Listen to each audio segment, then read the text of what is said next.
Ok, listo. Estamos grabando. Buenas noches, profesor. En primer lugar, gracias. La entrevista va a ir un poco acerca de cambio climático, transición energética y también un poco acerca del auge de los vehículos eléctricos y el último reporte de de la, de la Agencia Internacional de Energía con proyecciones hacia 2030. Básicamente, esos van a ser los temas de la entrevista. Pero en primer lugar, una breve presentación de usted para que lo conozca. Ok, gracias, Adrián. Bueno, agradecido de esta oportunidad. Es un tema apasionante, el tema del cambio climático, el tema de la evolución, los cambios estructurales que se están presentando en la industria automotriz internacional y su vinculación con el desarrollo de movilidad eléctrica a gran escala es sin duda un tema fantástico y que genera muchísimo interés y está sobre la palestra. Es que para mí es un placer tener esta oportunidad, agradecido. Soy economista de formación y me dedico al tema energético. Un economista en temas energéticos en Venezuela, por supuesto, mi carrera ha estado fundamentalmente dirigida al tema de hidrocarburos, fundamentalmente al tema del gas, pero en la medida que ha venido pasando el tiempo, me he dado cuenta de la importancia que tiene tener un enfoque mucho más amplio y ese ha sido el camino. O sea, entonces, es una época en la que podemos decir que el tema energético es un tema que vincula muchísimos elementos, dentro de los cuales los combustibles fósiles siguen teniendo un rol relevante, pero hay apertura y un crecimiento muy interesante de fuentes alternativas, sobre todo considerando las exigencias ambientales que estamos enfrentando. Excelente, profe. Gracias. Bueno, voy a comenzar con algunas preguntas. En primer lugar, como le comenté, tenemos esta idea del escenario de emisiones cero por parte de la Agencia Internacional de Energía en el año 2050 y por ende también como una necesidad de profundizar y hablar acerca del cambio climático. En su opinión, ¿cuál considera que son los impactos actualmente más importantes a nivel global que ha tenido el cambio climático? Bien, en primer lugar es importante destacar que es mundialmente reconocido, ha sido reconocido el aumento progresivo de la temperatura promedio del planeta y esto tiene consecuencias concretas. Fundamentalmente se traducen en un aumento de la recurrencia de los fenómenos climatológicos extremos, lo que implica que en la medida que va pasando el tiempo y la temperatura va aumentando, estos fenómenos se hacen cada vez más recurrentes y las consecuencias de estos fenómenos son catastróficas. Entonces, cada vez se ve con mayor claridad. Esto es una aproximación, digamos, conceptual que se tiene clara desde hace aproximadamente un par de décadas, pero que en los últimos años hemos estado viviendo con más frecuencia. O sea, ¿qué significa esto? Bueno, significa que en Venezuela, en este momento, estamos teniendo una serie de ondas tropicales y estas ondas tropicales se traducen en unas precipitaciones que están fuera de los rangos habituales y la recurrencia es mayor. Entonces tenemos una situación concreta en Venezuela en este momento, con buena parte del país en una situación de afectación de líneas de comunicación y afectación a poblaciones concretas, debido al aumento de este tipo de eventos. Si vamos a otra geografía, para no hablar de nosotros, vemos el aumento de los incendios forestales, vimos el incendio forestal que hubo en California hace menos de un año, que fue dramático, con unos resultados dramáticos. O sea, es un aumento de la recurrencia y la intensidad de los de fenómenos climatológicos que son adversos y tienen consecuencias económicas y humanas. Perfecto, sí, estoy de acuerdo totalmente. Acá, bueno, como usted lo menciona, tenemos el caso de Mérida, que pues fue bastante grave las precipitaciones que hubo allá. Y sin duda, pues, esto afecta, no solo es una preocupación económica o un capricho, pienso yo, de la Agencia Internacional de Energía, sino que también afecta a a las poblaciones, afecta a las viviendas, afecta a la sociedad en general el tema del cambio climático. En segundo lugar, y siguiendo por esta misma línea de del escenario de emisiones cero 2050, la Agencia Internacional de Energía, sin duda o sea, es desafiante pensar en que en algún momento industrias que vienen dentro de toda su historia haciendo uso de hidrocarburos en un mayor nivel sufran, pues, por ejemplo, como se habla de un shock de la demanda para 2030 del petróleo. ¿Qué puede decirme usted de eso y qué anda realista lo ve en la actualidad? Escuchó un poco entrecortado, pero entiendo que me estás preguntando sobre la viabilidad del neto cero en 2050, ¿cierto? Sí, correcto. Y también mencioné acerca de este, que creo que fue un punto importante del reporte de la Agencia Internacional, que hablaba del shock de demanda de petróleo en el año 2030. ¿Qué tan realista lo ve usted en la actualidad? Bien, bien. Em, por supuesto, el tema de las proyecciones, como se suele decir, es que todas son falsas, ¿no? En mi opinión, las observaciones que está haciendo la Agencia Internacional de Energía tienen un sustento sólido y hay que tomárselas en serio.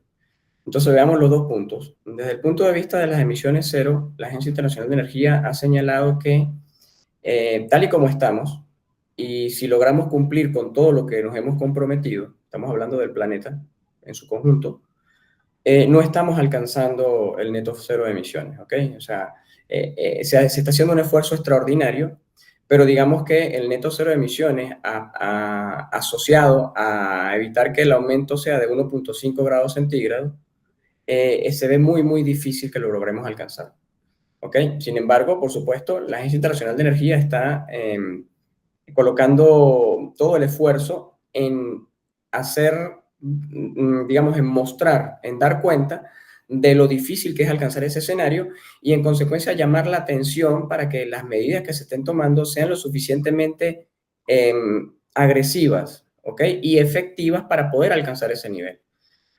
La probabilidad de que lo logremos alcanzar es relativamente baja, ¿ok? Por lo que estaba mencionando. Sin embargo, el esfuerzo vale la pena y hay que seguir trabajando en esa dirección. ¿Qué tanto podemos contener el aumento de la temperatura? Es otro tema que está en discusión, pero sin duda que el mejor de los esfuerzos es el que corresponde realizar. En relación al tema de la demanda petrolera, la Agencia Internacional de Energía recién ha publicado un trabajo bastante completo y ellos están estimando que la demanda de petróleo alcanza un pico antes del 2030. Si mal no recuerdo, yo estuve revisando esos números hace poco y si mal no recuerdo, creo que lo están calculando para el año 2027 y estiman que estaría aproximadamente en unos 105,7 millones de barriles. La Agencia Internacional de Energía basa esta predicción fundamentalmente en tres elementos. Ellos dicen, bueno, los factores que han venido dando forma al incremento de la demanda de petróleo en el planeta han estado muy relacionados con el desempeño económico de China. Y esos factores tienen que ver con el crecimiento económico que ha venido experimentando China, una economía distinta. Hace un par de décadas era una economía que estaba en vías de desarrollo y estaba creciendo a una tasa vigorosa con números incluso de 2 dígitos. Ahora sigue creciendo con muchísima fuerza, pero ya no crece a esa misma tasa. Los otros puntos importantes son que China ha estado invirtiendo muchísimo y con muy buenos resultados en el desarrollo del uso del gas natural, ¿ok? Utilizando tecnología de gas natural licuado para transporte de carga y transporte en vías ultra rápidas. O sea, digamos, China ha estado trabajando en utilizar gas natural bajo la forma de gas natural licuado, o, que sería fundamentalmente metano, para transporte de carga, es decir, por supuesto, compitiendo directamente con el diésel, y para transportes de personas a largas distancias por trenes súper rápidos. O sea, ha aumentado el transporte público. Y el tercer elemento sería el que tiene que ver con el crecimiento espectacular el mercado de vehículos eléctricos en China. Recordemos que China es nada más y nada menos que el mercado de vehículos, el mercado automotriz más importante del planeta. De allí que esto sea tan importante. Pueden estar pensando, bueno, en China, tú sabes. No, no, es el mercado más importante del planeta. Y el aumento de la venta de vehículos eléctricos en China es sorprendente y aparentemente a estas alturas del año, que estamos en el primer semestre, ya más de la mitad de los vehículos nuevos que se venden en China son eléctricos. El tercer punto es ese que te mencionaba, que tiene que ver con el aumento extraordinario de la demanda de vehículos eléctricos y justamente todos estos elementos combinados, una economía china que está creciendo más lento, una economía que está utilizando carga y transporte de largas distancias, modernizando su parque de transporte, tanto de carga como de personas, utilizando menos derivados del petróleo y más gas metano. Y por último, el tema de los vehículos eléctricos, que es simplemente impresionante. Entonces, todos estos elementos suman y terminan generando un panorama en el cual el principal factor de crecimiento de la demanda de petróleo que estaba, digamos, dirigiendo este proceso, pues está en proceso está en su ocaso, pues está entrando en una fase de decaimiento. Esa es básicamente la razón por la cual la Agencia Internacional de Energía señala que, además, ojo, estamos hablando de China, pero Organización de Cooperación y Desarrollo Económico, en la cual ya se ve con claridad que estos son países que cada vez vienen consumiendo menos petróleo. Entonces, digamos que a esta tendencia que se había estado registrando, tú le agregas estos elementos y básicamente esto es lo que la Agencia Internacional de Energía esgrime a la hora de darle soporte a esa percepción según la cual la demanda de petróleo va a alcanzar un pico antes del 2030. Perfecto, profe. Bueno, habrá que ver, y sin duda la parte de la industria del transporte es algo que en lo personal me llama mucho a mí la atención, esta transición energética hacia los carros eléctricos y también cómo se han ido desmontando un poco mitos, porque algunas personas todavía tienen la creencia de que los carros eléctricos son más caros, de que producir un carro tradicional sigue siendo mucho más económico y realmente cuando revisas la data te das cuenta de que no es así. Pero quedándonos un poco con la industria del transporte, tenemos gas natural licuado, también hay una pequeña participación un poco de los diferentes métodos de menor emisión de hidrógeno, que también hay avances en la parte del transporte marítimo. Eh, ¿Qué a nivel de infraestructura, en un país como Venezuela, por ejemplo, qué haría falta para que exista una transición energética hacia estos vehículos eléctricos, bueno, especialmente los carros eléctricos? ¿Qué podría opinar usted? Hay muchísima infraestructura. Antes de cerrar el tema de la demanda y el pico en 2030, esto es la visión de la Agencia Internacional de Energía. La OPEC tiene una visión distinta, por supuesto. En relación a la infraestructura es un tema clave, pero en la medida que avanza el proceso, se van encontrando mecanismos complementarios para manejar el tema de la infraestructura. ¿De acuerdo? Por ejemplo, la existencia de puntos de carga es un tema muy, muy importante. Y la ventaja que tienen los vehículos eléctricos es que con un ajuste relativamente menor es posible cargar estos vehículos en casa. ¿De acuerdo? Entonces, claro, sigue siendo un problema porque tú dices, bueno, hay temas asociados, por ejemplo, al tiempo de carga que toma cargar el vehículo, ¿no? Sigue estando por debajo de los estándares de los vehículos de combustión interna el tema de la autonomía, ¿ok? Ok, Ya la autonomía de los vehículos eléctricos los hace competitivos, o sea, compiten perfectamente, pero siguen teniendo mayor autonomía los de combustión interna. O sea, tan sencillo como eso, pues, pero ya eres competitivo. El tema de la infraestructura, lo que te menciono, de hecho hay algunas tendencias en las que se está manejando, y es algo un poco innovador, yo estoy investigando un poco sobre eso, un modelo de negocios en el cual, de alguna manera, el que compra el vehículo eléctrico no está comprando la batería y paga un servicio por el uso de la batería, ¿sí? ok, Es un modelo de negocio que están evaluando en China, en donde tenemos este auge tan fuerte. Entonces, fíjense que de repente tú dices, bueno, cuando tú compras el vehículo eléctrico, tú compras la batería junto con el vehículo, ¿no? Pero si hay un mecanismo a través del cual, en lugar de comprar el vehículo con la batería, tú tienes una empresa que te presta el servicio de darte el soporte técnico con la batería, pues es un modelo interesante, ¿no? Teóricamente esto reduce el costo inicial del vehículo y bueno, te genera algunas ventajas. Hay muchas alternativas. O sea, en Venezuela, por ejemplo, el caso de Venezuela, tenemos muchos problemas de infraestructura y tenemos. nos habíamos quedado en el punto de vehículos eléctricos, más o menos a nivel de infraestructura, qué podemos hacer acá en Venezuela para mejorar un poco la transición hacia ese tipo de vehículos. Y también de quién podemos tomar referencia. Estaba pensando que sería interesante si podía dar algún ejemplo de un país parecido que Sí, haya avanzado en ese sin sentido. duda que hay varios ejemplos de países que están haciendo un trabajo muy interesante. Por ejemplo, Brasil está construyendo una planta espectacular. BYD está en Brasil. BYD también está en Venezuela. No con la misma intensidad, pero también tiene intereses comerciales en Venezuela. Entendamos que Venezuela es un mercado bastante modesto, sobre todo por la situación de la economía, pero es un mercado que no deja de ser interesante. Colombia está haciendo muchísimo con el tema de vehículos eléctricos desde hace tiempo y está teniendo unos resultados interesantes. Si nos vamos al caso venezolano, hay pocas empresas que han traído vehículos eléctricos nuevos. Los primeros que llegaron fueron vehículos eléctricos usados, ¿okay? Los primeros que fueron vehículos eléctricos usados que fueron importados y empezó la vida de los vehículos eléctricos en el país. Hoy por hoy ya hay empresas que ofrecen vehículos eléctricos en el país y sin embargo el tema del costo sigue siendo un tema que es difícil de superar, pero en la medida que vayan llegando estos nuevos vehículos, sobre todo de fabricación china, que son extremadamente competitivos en costos, en este momento China está viviendo una situación súper interesante, o sea, hay una competencia la famosa competencia voraz, ¿ok? Predatoria, que estudiamos en teoría económica, la estamos viendo en China hoy por hoy en el mercado de los vehículos eléctricos. Entonces los precios son muy competitivos, Adrián. El tema es la competitividad de los precios.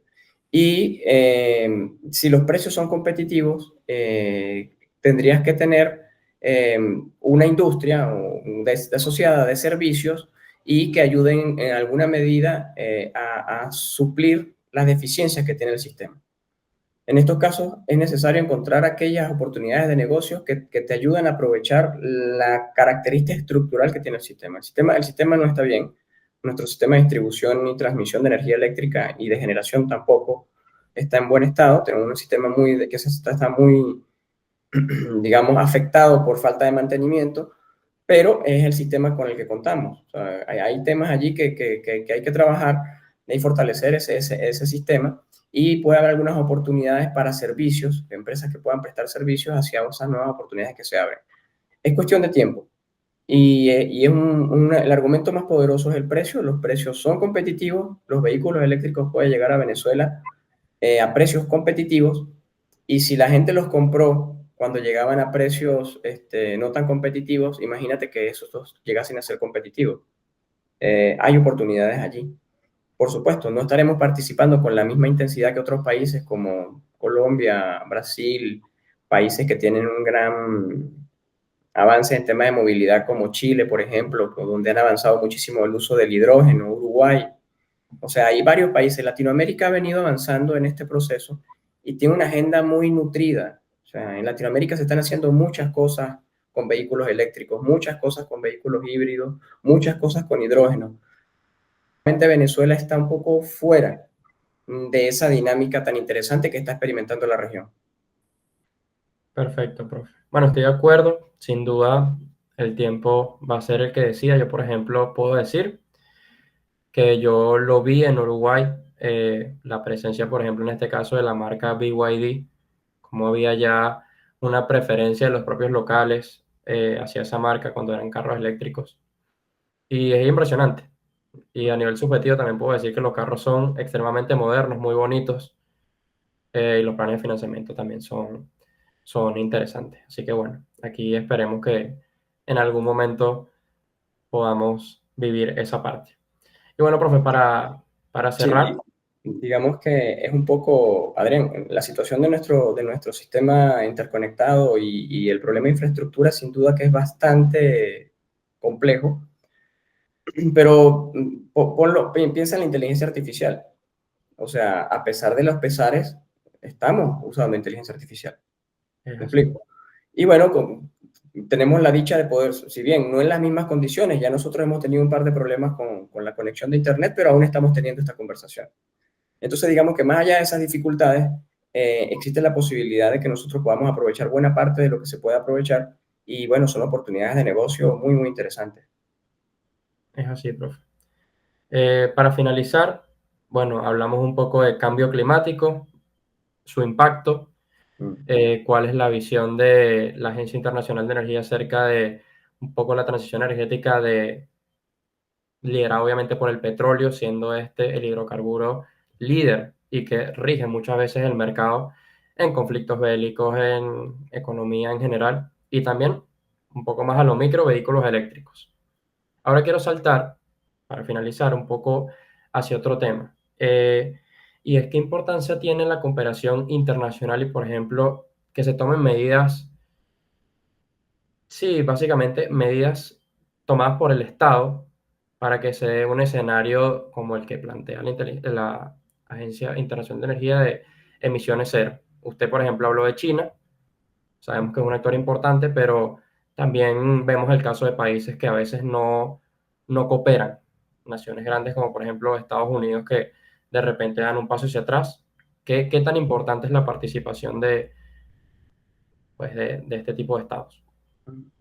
Bien, te lo diría así, Adrián, en la medida que estás enfrentando un problema o tienes un objetivo más complejo y de impacto, eh, se hace cada vez más necesaria la cooperación. Es decir, los grandes objetivos, las grandes metas, son metas que se alcanzan en conjunto, que son para las cuales, para poder alcanzarse, es necesario desarrollar una gran capacidad de cooperación porque es necesario contar, es como tener un gran equipo, ¿no? Quieres ganar el campeonato, tienes que tener un equipo que sea capaz de integrarse, de cooperar, de aprovechar en cada uno de sus componentes las mejores capacidades.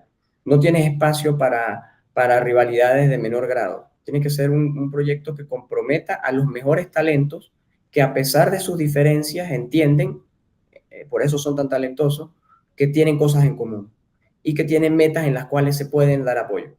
Entonces, es indispensable. La cooperación es indispensable, ¿ok? Sumamente importante. Ahora, la cooperación es tan importante como vulnerable. Resulta que es tremendamente importante, pero también es tremendamente vulnerable. Entonces, ¿qué sucede? Necesitas crear la capacidad de poder promover la cooperación y aceptar el desafío de tratar de sostenerla en el tiempo.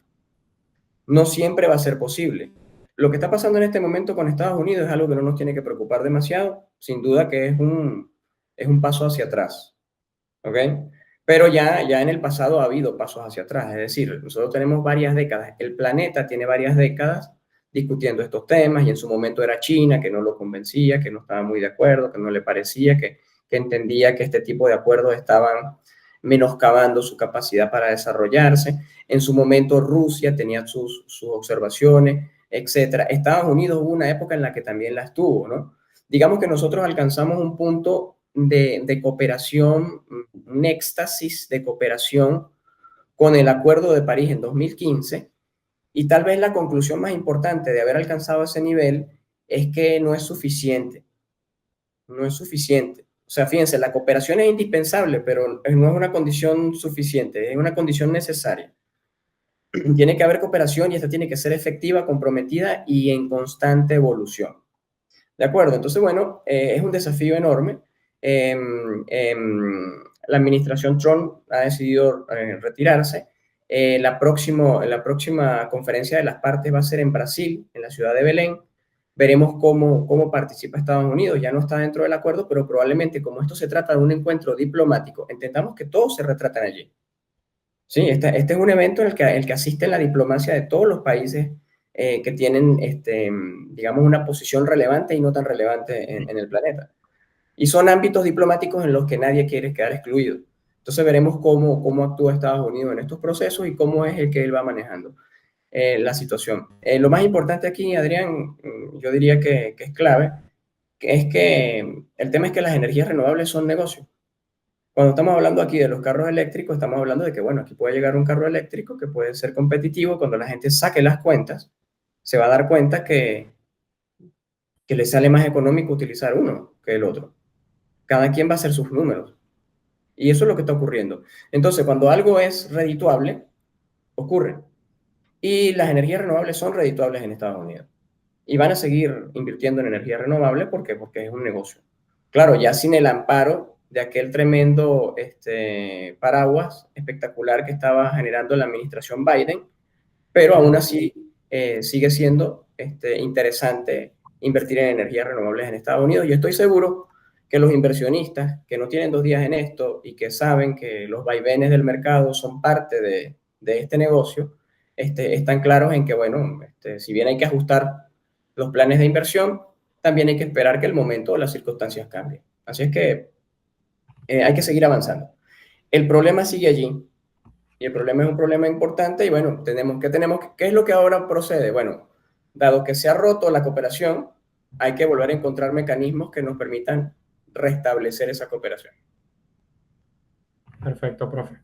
Bueno, muchas gracias. Esto sería toda la entrevista. Voy a dejar de grabar. Gracias, Adrián.